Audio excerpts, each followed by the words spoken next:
খুলনায় শহীদ জিয়া স্মৃতি ৮ দলীয় ফুটবল টুর্নামেন্টের ফাইনাল খেলা অনুষ্ঠিত। অনুষ্ঠানের প্রধান অতিথি ছিলেন বাংলাদেশ ক্রিকেট বোর্ডের সাবেক সভাপতি ও সাবেক সংসদ সদস্য আলী আসগর লবি। তিনি বলেন, খেলাধুলা কেবল একটি বিনোদনমূলক মাধ্যম নয়, বরং শিক্ষা, নেতৃত্ব এবং সামাজিক দক্ষতা অর্জনের একটি শক্তিশালী ক্ষেত্র। তিনি খুলনার ফুলতলা উপজেলার শিরোমণি ফাইটার্স ক্লাব আয়োজিত শিরোমণি মাধ্যমিক বিদ্যালয়ের মাঠে ৮ দলীয় শহীদ জিয়া স্মৃতি ফুটবল টুর্নামেন্ট ফাইনাল খেলার পুরস্কার বিতরণ করেন। খেলার উদ্বোধক অতিথি ছিলেন খানজাহান আলী থানা বিএনপি সভাপতি কাজী মিজানুর রহমান। বিশেষ অতিথি ছিলেন আবুল বাশার, আবু সাইদ হাওলাদার, আব্বাস, উবায়দুল হক রুবায়েত। সভাপতিত্ব করেন আট্রাগিলাতলা ইউনিয়ন যুবদলের নেতা গাজী মনিরুল ইসলাম।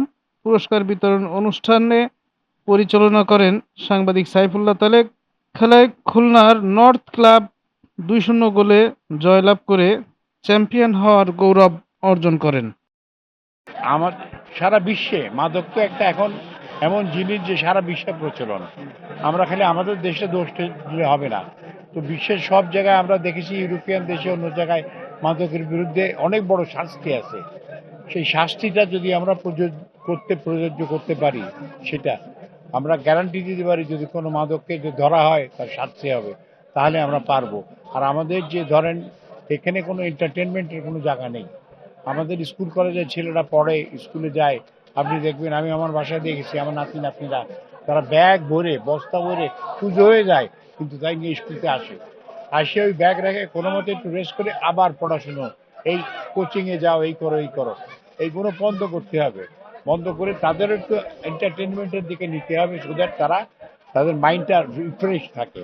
তো রিফ্রেশ থাকতে গেলে মাদকের দিকে তারা যাবে না। এখন তারা সময় পায় না, তারা মনে করে বন্ধু বান্ধবরা কী করবো, চলো দূরে সিগারেট খাই, এই করি এই করি।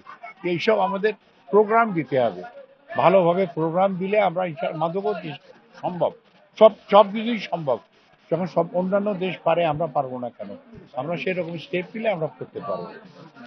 বাংলাদেশ জাতীয়তাবাদী দল বিএনপির কর্ণধারের কিন্তু প্রয়োজন আবহাওয়ার কারণে নাকি বাড়ির পথ ধরেছেন। কেন্দ্রীয় কমিটির সম্মানিত সদস্য, ধন্যবাদ। একাদশ খালিশপুর ০ আয়োজক কমিটি